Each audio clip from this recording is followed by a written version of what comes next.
ఇది గమనించాలా. మీరు చాలా ఉద్ధరించినము, పడగొట్టినామనుకుంటుర్రు.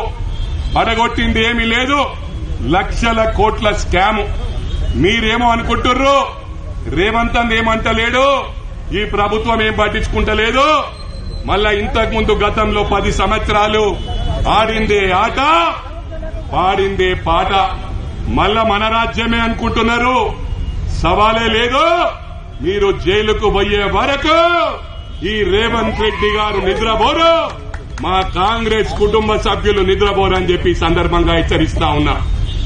ఇంకొకటి గమనించాలా, మొన్న క్యాంప్ కార్యాలయంలో మా కార్యకర్తలు మరి పోలీస్ డిపార్ట్మెంట్ ను కూడా సిపి గారితో మాట్లాడాను, ఇక్కడ ఏసీపీ గారితో మాట్లాడాను. మా ఫ్లెక్స్ లో ఏవైతే రాజీనామా చెయ్యమని వేస్తే